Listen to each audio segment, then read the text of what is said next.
And one of the most influential voices in moral compass in the world is the World Evangelical Alliance. It's large, over 650 million people, and they were proudly instrumental in getting the support of key countries for the recent arms trade treaty negotiations. We have the leadership of the World Evangelical Alliance here with Reverend Tullicott and Deborah Fikes, who's the UN representative. And their spokesperson on this issue, full disclosure, he was, I think, our first hire of the Global Security Institute when he was an honors graduate from Swarthmore College, and when he was at Yale Divinity School, roomed with my son. So I love this man. He has been a hope in my heart that the flame of pursuing peace and a nuclear weapons-free world that my conscience awakened is passed on to the next generation. He is a leader. He is an inspiration. He is an ordained Baptist minister and the chairman of the Global Task Force on Nuclear Weapons of the World Evangelical Alliance, Tyler Wigg Stevenson. Thank you, Jonathan. I'm deeply grateful to the Permanent Mission of the Philippines and to the Global Security Institute for hosting this event, with special thanks to Ambassador Cabactulan and Jonathan for inviting the World Evangelical Alliance's participation. The WA is one of 3 global Christian bodies, representing, as Jonathan said, more than 600 million across 129 national alliances, and it's my honor to join the other speakers and offer remarks on behalf of the WA today. Now, of course, one of the benefits of being an evangelical is that nobody expects you to be moderate in any way, shape, or form, so I will just jump right in. Let's begin by admitting that nearly 70 years after Hiroshima and Nagasaki, that which can be thought about the immorality of nuclear weapons has already been said. We should not be anticipating some new piece of moral reasoning so sharp it will cut through the Gordian knot of global nuclear politics. Certainly, it will not come from the WA.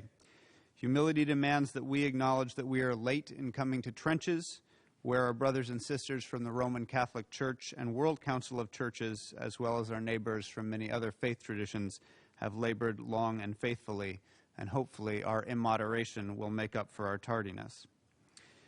But to clarify that the 3 global bodies representing between them the world's 2 billion Christians are in vocal agreement on this matter for the first time in history, it's worth noting. Let me recapitulate that which we all know. Nuclear weapons, like every other creation of human hands, are a technology. At base, merely a technology. And like all technologies, they give us a capacity or an ability to do a particular thing, which in this case is make an unimaginably large explosion. Like all technologies, they cannot be uninvented. And thus, like all technologies, the first moral question regarding nuclear weapons is, what are the normative moral parameters for this capacity? Well, the 69-year and counting taboo against the use of nuclear weapons in war constitutes a robust de facto norm of non-use, the de jure force of which is upheld from a Christian perspective by any analysis of the theological ethics governing war and peace. And that means that the only legitimate goal for such weapons is that they never be used under any circumstances. Given this operating principle, then, the second moral question regarding nuclear weapons, which should unite us all, is which is the prudential structure best suited to manage the technology toward this outcome? Well, it's been alluded to already. During the Cold War, the prevailing conventional wisdom was, of course, that the threat of nuclear weapons deterrence was an essential component of ensuring their non-use. I leave aside for now whether that was ever moral. But in the multipolarity of the post-Cold War era, the perpetual reliability of deterrence to prevent nuclear conflict seems implausible at best. It is certain that the NPT and the nuclear power's reliance on deterrence cannot indefinitely coexist. Indeed, because deterrence requires nuclear possession, it incentivizes proliferation and thus instability, making it a seemingly self-defeating strategy, and thus a technique ostensibly intended to ensure nuclear non-use instead leads inexorably toward the opposite end. Now, however, a new conventional wisdom has emerged, for anyone with eyes to see at least, that the only prudential strategy with a chance of resulting in perpetual nuclear non-use is the universal prohibition and verifiable elimination of these weapons.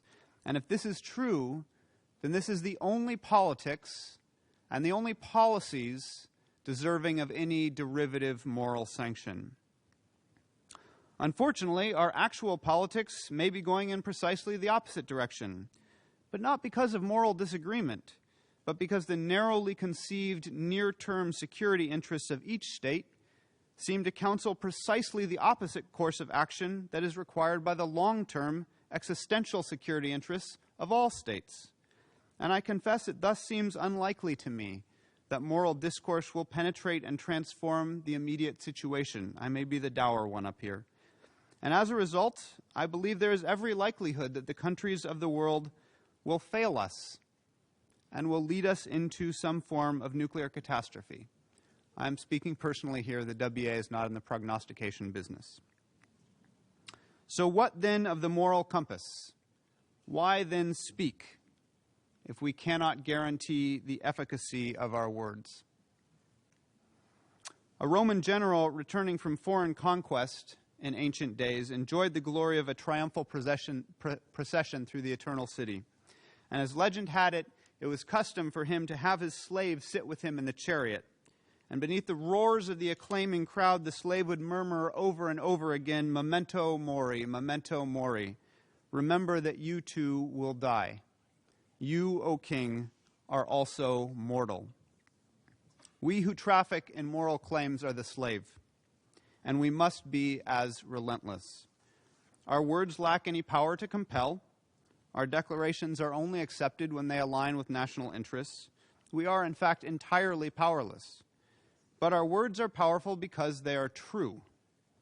And that truth is that no matter how powerful the king, there is an authority that is greater still.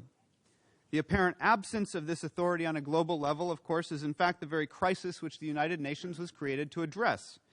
And it will always be easy, even self-evident, for the powerful of the world to imagine that nothing and no one stands above them. But no, we say, there is a God in heaven who will someday judge. And therefore we speak so that there is a record of witness that no nation may stand before the throne of judgment and claim that they did not know. Well, and what is the standard of this judgment? Just this, that the stakes of the nuclear wager radically exceed the moral accounts of any nation. The recent rise in discussion about the humanitarian consequences of nuclear weapons, whose conferences the legal nuclear powers have so far decided not to attend, is a welcome reminder that these devices are not simply the province of state security. These are weapons of indiscriminate destruction with potentially limitless effect, and the lives that they put at risk are not trifling matters. The power that nations wield often gives them the illusion of substance. But states, and I mean no insult to those who serve their interest here, it's a noble calling. States, for all their worth, are purely functional entities existing to serve their people. They are at best beneficial fictions, albeit with guns. And at worst, they are demonic powers and principalities. They were not created in the image of God. Christ was not crucified for them.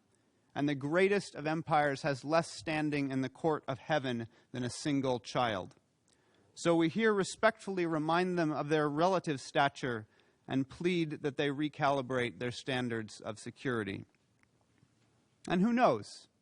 Perhaps our murmuring in the chariot will have some effect. I don't expect it to, because the kings of the earth are notoriously deaf to the pleas of servants. But we may take hope by remembering that God has done stranger things than these. When the prophet Jonah preached God's judgment over Nineveh, the king put on sackcloth, and the city fasted and raised lament and repented, and all were saved. Thank you.